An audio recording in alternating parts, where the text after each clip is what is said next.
خورشید خب خیلی خیلی مهم بوده بین اقوام مختلف. دقت کردید مسیح رو وقتی خدای خورشید کردن، مسیح شد بنده خدا، کاملا مطابق بر وجود.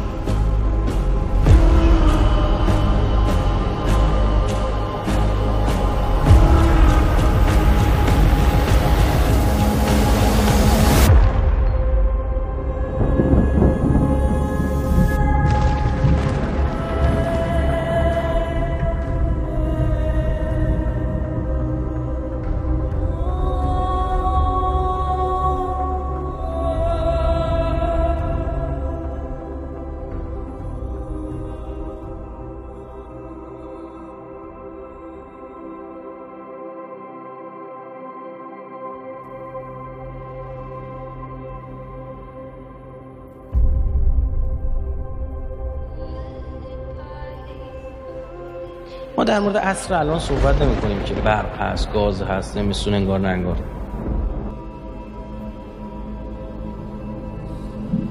زمستون یعنی خورشید رفت بابامون در اومده، حاصل خیزی از بین میرفت، چیزی میتونستن بکارن، برف میومد، سرما و اینا. خورشید بسیار مهم بوده، بسیار بسیار بسیار.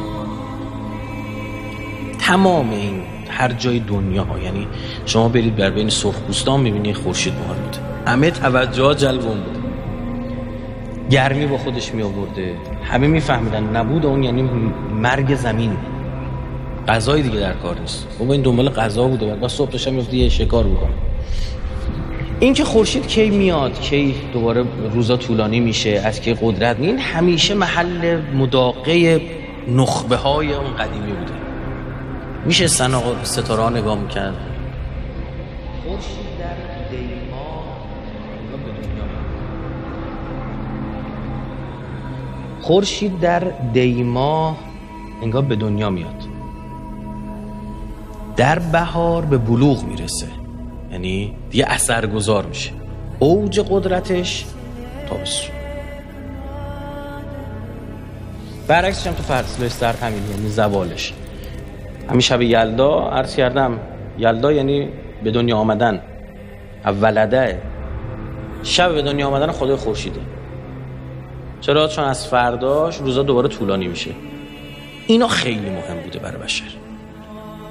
دایره البروج یعنی اون جایی که خورشید تو اونا حرکت میکرد، یعنی خورشید در چه صورت فلکی قرار دارد، اینا بوده. ما نزدیک 80 تا از این صورت‌های فلکی داریم، اما خورشید تو اونا قرار نمیگیره. صورت فلکی میشناسیمش، اما خورشید توشون قرار نمیگیره. اونا که خورشید توشون قرار میگرفته خیلی مهم، 12 تا بودن. این شد مبنای همین 12 ماه، 12 برج. درست شد؟ خوب دقت کن. فروردین خورشید در کدام صورت فلکی طلوع میکند؟ بگید. حمل، گوسفند. اردیبهشت در کجا طلوع میکند؟ ثور، گاو. همینطور برید تا اسفند، هوت. بله. حالا همتون هم همین ماهتون رو بلدید دیگه. مثلا دیدین یا که چیکار میکنن، فال مال میگیرن و این چیزا براشون مهمه. اما جسارتا میخوام بگم اشتباه میکنید همتون. زمین یه حرکت تقدیمی داره. ببین یه حرکت انتقالی داره. من نمیخوام خیلی وارد جزء این نجوم بشم. یه حرکت وضعی داره، دور خودش میچرخه. یعنی همچین که داره میچرخه، یه اینجوری هم میچرخه. این حرکت تقدیریه. این زاویه دیدو تغییر میده. خب و جابجا میکنه. بله عزیزان، الان فروردین به هیچ وجه در گوسفند خورشید طلوع نمی کند. تمام این ماهایی که دارید میگه همه رو اشتباه چپ چلاق میگید، یه دونه باید برید عقب‌تر. یعنی اونی که فکر میکنه ثوره الان اردیبهشتیه، اون الان ماهش چیه؟ باریکلا حمله. الان خورشید در هوت طلوع میکند. تقریبا هر 2000 سال ما یه جابجایی داریم. حالا یه قصه هایی رو اینجا 2000 شریف میفته. که چرا میگفت این حیوان رو باید قربانی کنی؟ دلیل شما بدونید، قرآن اشاره کرده. الان هوته 2000 سال پیش حمل بوده، 4000 سال پیش چی بوده؟ باریکلا گاو. تو این بازی 2000 ساله خدا قفلی میزنه به بنی اسرائیل، مثلا میفهمه گاو باید قربانی کنید. اون خدا نیست، دیوانه، بکشش. میرسه زمان ما، گوسفند قربانی کن. دقت کردید مسیح رو وقتی خدای خورشید کردن، مسیح شد بره خدا. ببینید این سمبل ها و این نمادها از کجا زده بیرون؟ از همینجا. خدا میخواد با این مقابله کنه، میگه اون گاوو بکش، اون گوسفند رو بکش. انگار که مثلا الان که الحمدلله این چیزا نیست دیگه، خب انگار که مثلا اگه الان بود میگه برو ماهیه رو بکش. متوجه شدید؟ اگر می بود. هندیا بندگون خدا رو 4000 سال پیش قفلی موندن، هنو گاو تقدس داره. برای این کسایی که کهانت میکنن و میکردن، مثل یهود که از مصری‌ها یاد گرفته بودن و متاسفانه در اونها نهادینه شد، کابالا شکل گرفت، یه سری از اتفاقاتی که رقم میزنن باید با اونجا جور باشه. یعنی فلان روز باید این کار انجام بدیم، که در واقع اینا به خدایان شیطانی آسمان دارن قربانی تقدیم میکنن.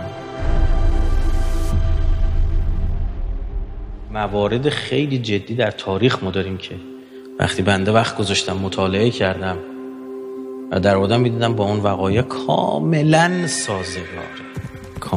سازگاره که یکیش عاشوراست. عاشورا کاملا بر مبنای یک سنت کابالیستی اینها ابا عبدالله اونجا گیر انداختن. اون یه روزم که اضافه وقت دادن دلشون برای حسین نسوخته بود. اینا نمیذارن حسین یه نماز بخونه، نماز ظهرشو بخونه. 30,000 نفر آدم آوردی یه لیوان آب بخوای بهشون بدی، بیچاره ای. اینا فکر کنن، اینا کسی که حرفا میزنن یه اردو تا حالا نبردن. این فکر کنید اینا بله ما اجازه میدیم، خواهش میکنم بیشتر بوده، میخوام یه روز دیگه 2 روز دیگه عبادت کنید. اصلا این نی. اون 3 روزی که آبو بستن کاملا منطبقه بر و اینها حتی معماری هاشون هم اینطوره. مثلا اهرام ثلاثه مصر رو مبتنی بر صورت فلک جبار ساختن خود اوسیریس، که ستاره شعرای یمانی آیسیس در صلب او، در کمر او قرار میگیره و هوروس خورشید زاده میشه. این صورت فلک جبار یا شکارچوری که شما برید ببینید، این ستاره اصلی که پررنگی رو کمرشه خیلی جالبه. دقیقاً در یک راستا نیست، یکیش یه خورده پایین تره. برید اهرام ثلاثه مصر رو نگاه کنید، دقیقاً توی راستا یکیش یه خورده پایین تره. و جالب دانشمندا وقتی گفتن این 3 تا معادل اونه، گفتن بقیه اینا کجاست؟ چون همون ستاره ها رو که نداره، همون 3 تا ستاره که تعدادش بیشتره. شروع کردن رو همون مقیاسی که اونا اون فاصله رو زمین زده بودن، رو همون قیاس که حالا اون ستاره که مثلا روی دستش کجاست، تو مصر گشتن. بله از زیر خاک اونجا اهرام داشت. یعنی بقیه ستاره ها رو هم پیدا کردن. دقیقاً صورت فلک جبار رو عیناً رو زمین کپی زده بود. و فقط این درباره اهرام ثلاثه مصر نبوده، همین الان هم هست. سلام. این روزها خیلی راجع به سلبریتی ها صحبت میشه و ما تصمیم گرفتیم که امشب بیایم راجع به صورت فلکی جبار، سلبریتی آسمانیمون صحبت بکنیم. صورت فلکی جبار توی آسمون شکل خیلی واضحی داره. خیلی توی عکسای نجومی فوتوژنیک هستش و خیلی هم معروفه، در عین حال بین نجومی ها هم محبوبه. شاید بشه گفت همونطور که شما هم گفتین صورت فلکی جبار از همه صورت فلکی ها معروفتر و در عین حال راحت‌تر توی آسمان شب میتونیم پیداش بکنیم. علتش برمیگرده به ستاره‌های درخشانی که در این صورت فلکی قرار دارن و در شب‌های پاییز ما تقریبا کمی که از نیمه شب بگذره میتونیم ببینیم جبار در حال طلوع از افق مشرق به خوبی دیده میشه. علامت بارزش هم اون سه ستاره‌ای هستش که در اون وسط قرار گرفته و خیلی‌ها میپرسن این سه ستاره‌ای که ابتدای شب می‌بینیم در حال طلوع هست پشت سر هم قرار گرفته این چیه؟ بعضیا بهش اصلا میگن صورت فلکی بادبادکی. حالا من البته نمیدونم بادبادک رو چجوری توش پیدا میکنن چون شکل اساطیری بیشتر شکل شکارچی قدیمی هست. اگه اون شکل رو ببینیم یه شکارچی اسطوره‌ای در یونان باستان هست که در واقع گرزش رو بلند کرده و یه ستاره تو موقعیت قوزک پاش قرار گرفته، اونو بهش میگیم ستاره رجل الجبار. یه ستاره زرد رنگ تو موقعیت کتفش قرار گرفته بهش میگیم ابطالجوزا. و اون سه ستاره‌ای هم که برای خیلی سوال برانگیز هست که اینا چی است، ما به اینا میگیم کمربند جباری. کمربند شکارچی که تو موقعیت کمرش در واقع موقعیت همون کمربند رو داره برای ما نمایش میده. دقیقاً. حالا اگر دقت بکنیم تقریباً عمود به کمربند جبار ما سه تا ستاره نسبتاً کوچیکتری می‌بینیم توی شکل که اینها در واقع تو شکل افسانه‌ایشون اگه دقت بکنیم جای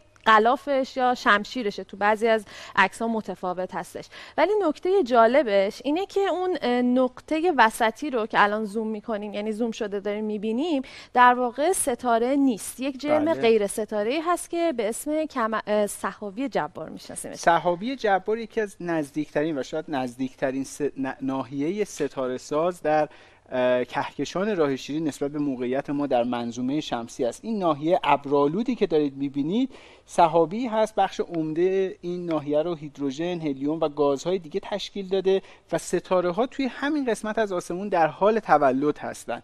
یعنی میتونیم نتیجه گیری بکنیم که تقریبا این نزدیکترین زایشگاه ستاره به منظومه به نوعی آره. این اتفاقا تعبیری بود که توی فیلم خیلی دور خیلی نزدیک هم اونجایی که اون پسر داره با پدرش صحبت میکنه تلفنی، میگه توی آسمون سحابی جبار رو نگاه کن، سحابی جبار زایشگاه ستاره ها هست. به نوعی تعبیر درستی از ستاره ها توی این یک چنین ناحیه‌ای در حقیقت به وجود میان و شاید بشه گفت اون ستاره‌هایی که در اون وسط می‌بینیم فقط چند میلیون سالشون هستش که برای عمر یک ستاره در مقیاس یک نوزاد میتونیم بگیم اون ستاره رو ما داریم می‌بینیم.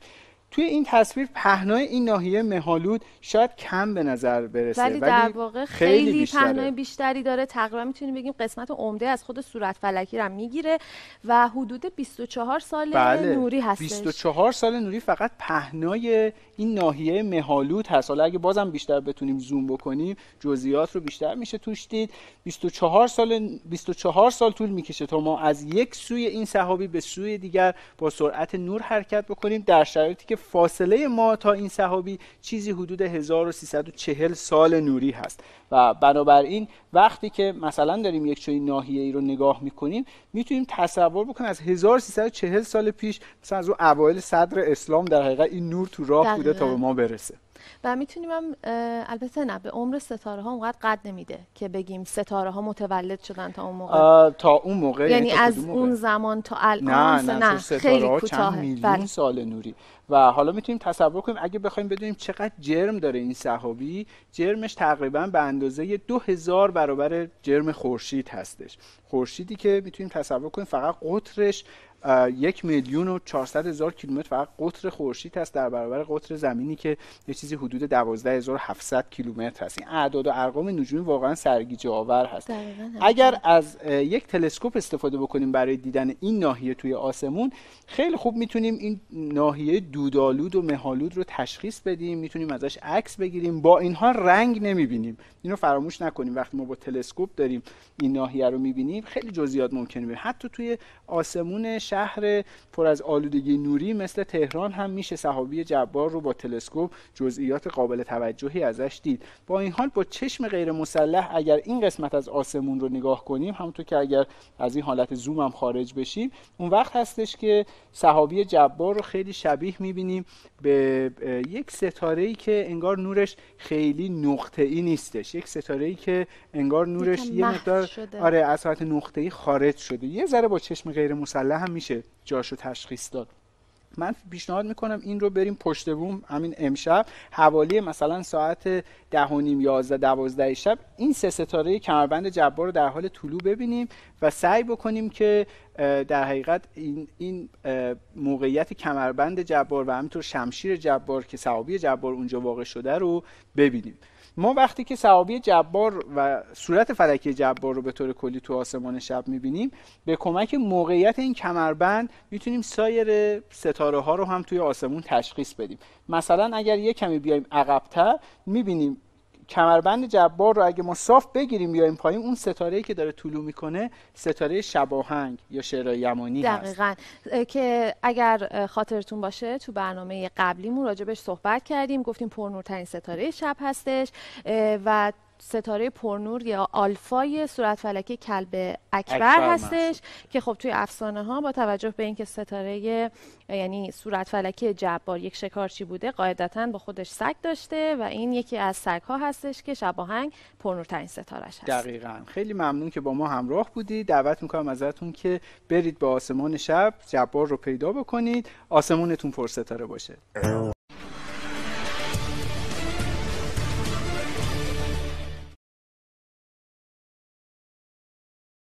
همین صهیونیست‌ها متاسفانه معماری مکه رو به دست گرفتن و صورت فلکی عقرب که نحس‌ترین صورت فلکیه دارن روی معماری کعبه پیاده میکنن که کعبه دقیقاً قلب العقربه، ستاره قلب العقرب میشه.